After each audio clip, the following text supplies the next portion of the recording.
Acabou de sair uma pesquisa do Datafolha, estou pegando aqui na página da Folha de São Paulo, a mesma que você está vendo aí. Vamos ler juntos essa pesquisa do Datafolha, dando conta aí de que o presidente Lula tem freio na recuperação da popularidade dele, marca 28% de aprovação e 40% de reprovação. Diz a matéria que o movimento de recuperação na avaliação do presidente Lula foi interrompido. Segundo o Datafolha, reprovam o petista 40%, ante 28% que o aprovam, mantendo em relação ao índice de ruim ou péssimo o pior patamar registrado pelo petista em seus 3 mandatos. Na rodada anterior, que foi no começo de abril, 38% reprovavam Lula e 29% julgavam ótimo ou bom. E era uma boa notícia lá em abril, porque dava a sensação ali de que aquele tombo da pesquisa de fevereiro havia sido estancado, digamos assim. Em fevereiro, a reprovação de Lula era de 41% e havia 24% de aprovação. Então, para a gente fazer uma linha do tempo e entender, em fevereiro eram 41% de reprovação. Em abril, caiu para 38% e agora subiu de novo para 40% a reprovação do governo Lula. Em fevereiro, 24% aprovavam, em abril, 29% e agora caiu 1 ponto, 28%. Está aqui com a gente para nos ajudar na análise o Rafael Cortes, cientista político. Rafael, tudo bem? Boa tarde. Boa tarde, Mal. Boa tarde, Diogo, todo mundo que está vendo aqui no All News. É um prazer estar conversando com vocês. Obrigado. Bom, temos aí essa pesquisa Datafolha saindo do forno. A aprovação do governo oscilou para baixo, a reprovação oscilou para cima. E o fator que a gente tem aí nesse meio tempo é principalmente a crise do INSS. Teria essa crise alguma relação mesmo com esses números, Rafael? É uma candidata fortíssima, né, a explicar a interrupção desse movimento que o Datafolha captou no levantamento anterior e que, de alguma medida, já tinha sido captado em outras pesquisas que mostravam esse mesmo desenho, com mudanças naturalmente de patamar, mas o desenho dessa interrupção da recuperação da popularidade presidencial já estava mais ou menos mapeado, né? E é candidatíssimo esse fator do INSS, porque quando a gente quebra essas pesquisas por classe, por renda, por gênero, enfim, essas perguntas que tradicionalmente os institutos fazem, é bastante salutar que essa perda de popularidade ocorre também entre os segmentos de renda mais baixa, e são segmentos que estão bastante ligados, né, à Previdência Social, INSS, então uma ideia de insegurança a partir das fraudes nas aposentadorias. Em alguma medida, essa crise do INSS, ela traduziu uma preocupação que costuma ser uma preocupação genérica do eleitorado, que é a preocupação com corrupção, num caso concreto, em que provavelmente uma boa parte do eleitorado tomou conhecimento e, portanto, a imagem do governo ficou bastante desgastada com esse episódio e é bem possível que as pesquisas retratem esse movimento. Quando também questionados, né, qual seria o principal problema do país ou os principais problemas, a gente vê que corrupção dá uma puxada bastante alta, né, também nesse levantamento. Daí que tem uma sugestão de que pode explicar bastante esse movimento, porque do ponto de vista econômico, muito embora com alguns desafios, os resultados são quase sempre mais positivos, sobretudo quando a gente olha do ponto de vista do mercado de trabalho. A gente tem um outro recorte aqui da pesquisa do Datafolha, que também acabou de sair na Folha de São Paulo. O Lula teria ali um respiro entre os mais pobres e também no Nordeste, mas registra desgaste na classe média. Entre os eleitores que declararam receber até 2 salários mínimos por mês, o presidente registrou aprovação de 32%, era de 30% na rodada anterior, na rodada de abril. E aí teve a reprovação de 33% contra 36% há 2 meses. Ou seja, entre os eleitores mais pobres entrevistados, o Lula teve uma elevação de 2 pontos na aprovação e uma queda de 3 pontos na reprovação. Já entre os nordestinos, são 37% de avaliações boas ou ótimas, ante 38% em abril. Oscilação de 1 ponto, não representa uma recuperação, mas é um respiro porque não chegou a tombar tanto a reprovação, a avaliação de Lula no Nordeste, né? Couto, olhando assim para esses primeiros números da pesquisa, o governo vem tentando, desde o começo do ano, a tentar impor uma pauta positiva, levar notícias melhores, programas, vai distribuir gás de graça aí para a população mais vulnerável, quer acelerar outros programas sociais, mas não recupera a popularidade. Como é que você vê esse momento do governo? Você acha que existe alguma possibilidade do governo retomar a popularidade daqui para frente? Mauro, como você mesmo falou, esses são os piores índices do Lula dos 3 governos, né? Ele está no ponto mais baixo de popularidade desde que ele foi eleito a primeira vez, né? Agora, esses números, em relação à pesquisa anterior, mostram uma estabilidade, né? As oscilações são pequenas dentro da margem de erro. Eu até imaginei que com a crise toda do INSS pudesse vir um resultado pior, né? Agora, vai depender de como o governo encaminhar essa crise do INSS, que está muito complicada até agora. Hoje mesmo nós demos a informação de que devolveram às vítimas, né, do golpe até agora 280 milhões. E pelos cálculos iniciais, o prejuízo dos aposentados acima de 2 bilhões. E, ao mesmo tempo, hoje mesmo, o presidente pediu para o STF suspender os processos que os aposentados estão movendo contra o governo para receber a devolução do dinheiro. Então, isso deve ter explicações técnicas, mas o povo não entende. O cara quer o dinheiro dele de volta, sabe? Porque isso aí meteram a mão no bolso dos mais pobres do país, que são os aposentados do INSS, né? Então, eu acho que o governo está demorando para reagir a isso. Eu sei que não tem dinheiro, né? O problema central é que acabou o dinheiro do governo. Esse é o problema maior que o governo enfrenta, entre tantos outros, né? Mas esse caso do INSS precisa ser resolvido logo, porque se for esperar que a justiça processe os bandidos que roubaram esse dinheiro, a gente sabe como é que a justiça no Brasil não vai receber nunca, né? Então, está faltando agilidade para o governo para encontrar um jeito, que daí depende do Congresso também autorizar uma verba extraordinária no orçamento, para poder, porque isso aí só vai resolver na hora que devolver o dinheiro de quem foi roubado, sabe? O resto é poesia. E está demorando a acontecer isso.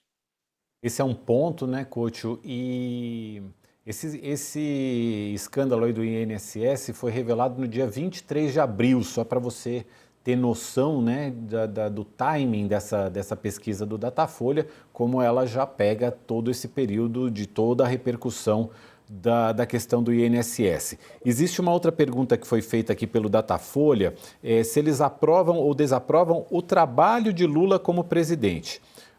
Os que aprovam são 46% e eram 48% em abril, caiu 2 pontos, e os que desaprovam agora é de 50%, eram 49% em abril.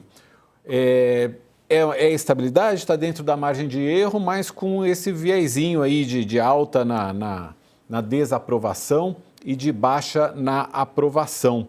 Rafael, vou fazer para você mais ou menos a mesma pergunta que eu fiz para o Couto. Você analisa possibilidades de recuperação dessa popularidade Vamos lembrar que o governo aí está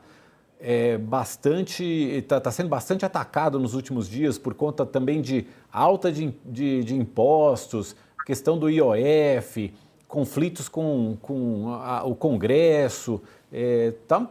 Um clima ruim, né? A sensação que dá é de um clima ruim. Ah, não há dúvida, né? Tanto que as perguntas, né, em geral, tentando captar o humor do eleitorado, independente até do desempenho do presidente Lula e do governo como um todo, quase todas elas sugerem uma percepção de que o Brasil estaria no caminho errado, né? E aí, um pouco para, Mauro, dialogar com essa agenda negativa que você citou alguns dos exemplos. Agora, fazendo uma conversa, né, entre os dois números que a gente conversou até aqui, né, avaliação de governo e aprovação particular do presidente Lula, o que muito provavelmente vai acontecer é que a gente deve chegar lá em 2026 com uma parcela significativa do eleitorado meio que incerto do que fazer do ponto de vista do eleitorado, né? É significativa nem tanto, não só pela quantidade, mas porque ela pode ser meio chave nessa quebra de braço, perdão, entre governo e oposição. Se a gente pega essa resposta binária, aprova e desaprova, a gente está falando de números muito próximos, né? Se a gente leva em consideração a margem de erro, dá para falar que qualitativamente há uma divisão, né? A sociedade é muito dividida em relação ao desempenho do governo Lula. Como a eleição costuma punir ou recompensar o comportamento do presidente, a gente está pintando um quadro de uma eleição muito apertada lá na frente e poucos eleitores mais significativos vão fazer a diferença para um lado ou para o outro. O que vai definir isso me parece que é a campanha eleitoral. E aí, Mauro, acho que é bem possível que o governo recupere popularidade. Nesse momento, ele está num espaço muito inglório do ponto de vista da opinião pública, porque, grosso modo, a oposição ataca, mas ninguém está olhando para essa oposição, até porque ninguém sabe quem é. O ex-presidente Bolsonaro não tem direito político, então a gente não tem esse nome, essa figura que representa esse antipetismo. Então, em alguma medida, quando a gente pega esses números, olha toda essa agenda negativa, enxerga o nível de aprovação no patamar que está, né, em alguma medida, também resultado de uma resiliência desse eleitorado que os especialistas em pesquisas digam a gente tem muita preferência cristalizada no Brasil, né? Então você tem lá um colchão seguro de governistas que devem seguir assim até a campanha de 26, e aí vai ser uma eleição em que a campanha eleitoral vai fazer diferença para captar esse eleitor que é pequeno quantitativamente, mas só pode ser decisivo no resultado de continuidade em provável campanha de reeleição ou de mudança de governo lá na frente. Vale lembrar, né, Rafael, que a pesquisa da Quest, que foi divulgada, se não me engano, na semana passada, trazia dados sobre a corrida eleitoral e mostra o presidente Lula ainda bastante competitivo, né? No segundo turno foram testados vários cenários e ele ganha de todo mundo. Alguns ficam no empate técnico, por exemplo, com o governador de São Paulo, Tarcísio de Freitas, e com a ex-primeira-dama Michele Bolsonaro também. Fica no empate técnico, com o Lula um pouco à frente, alguns pontos à frente. Agora, as pesquisas eleitorais ainda mostram Lula competitivo. Precisa ver o que vai acontecer na campanha. E essa pesquisa do Datafolha agora, olha como os números estão tão próximos, como o Rafael mencionou. São 33% de ruim ou péssimo, 32% de ótimo ou bom e 34% de regular. A maioria, né, na margem de erro, claro, a maioria, né, 34%, dizem que o governo é regular, né, avaliam o governo Lula como regular. Está tudo muito perto, Couto. Agora, a gente está vendo a comunicação do governo não está conseguindo atingir a população de uma forma muito efetiva.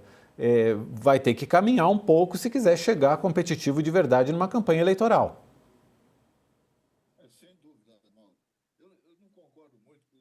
De achar que o problema está na comunicação, né? Geralmente, quando tem problema no governo, a Sobra para culpa é da comunicação. comunicação. Nesse caso, eu não acho que é só isso, né? Também. Mas é principalmente falta de articulação política. Acho que essa é a questão central do governo desde o início, né? Já trocaram a articulação política e o governo está meio sem rumo, sem saber para onde vai. Eu queria fazer uma pergunta ao professor Rafael Cortes. É a primeira vez nas últimas eleições que, há um ano do início da campanha eleitoral, não estão definidos os principais candidatos, nem de um lado e nem do outro, né? É provável que o presidente Lula seja candidato de novo à reeleição. Eu tenho minhas dúvidas. Ele mesmo, às vezes, fala que isso vai depender da circunstância, vai depender da saúde dele e tal. Mas o fato é que ele tem razão. Ele pode perder para ele mesmo, porque o governo, todos os problemas que está enfrentando são problemas provocados pelo próprio governo e não pela oposição, né? Como é que você vê que o governo pode fazer para sair dessa encruzilhada que ele está, né? Que está o problema com o Congresso insolúvel, isso aí não tem jeito.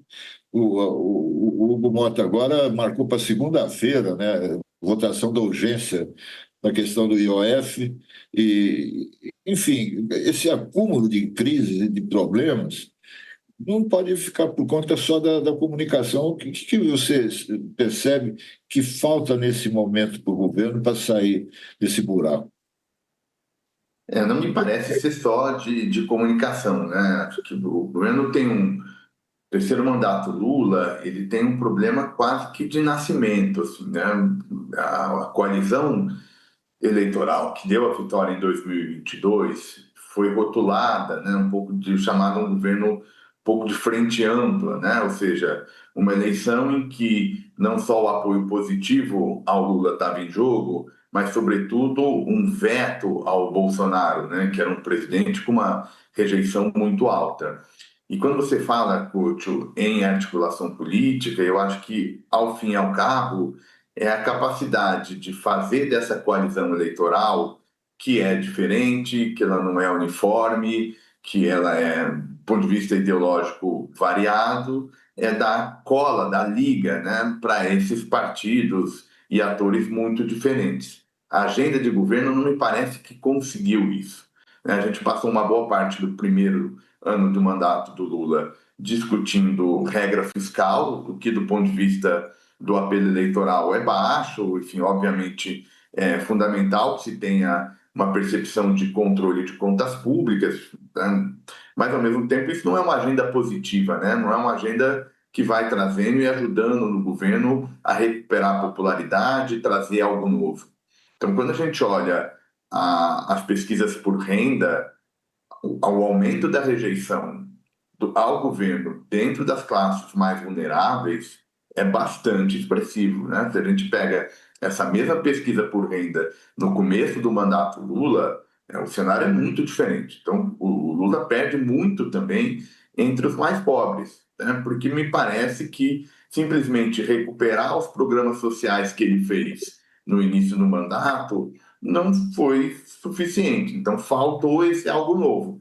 Esse algo novo não cai do céu, precisa ser construído com essa coalizão que a gente mencionou, e o Lula acabou não conseguindo fazer isso nesse terceiro mandato. Curiosamente, talvez a força do governo ainda seja, Couto, esse problema de quem é oposição, né? O que a oposição vai trazer, qual que é o papel do ex-presidente Bolsonaro. Então, essa incerteza em relação à oposição acaba ajudando o governo, entre aspas, e não perder tanto eleitoralmente, dado o cenário do seu governo.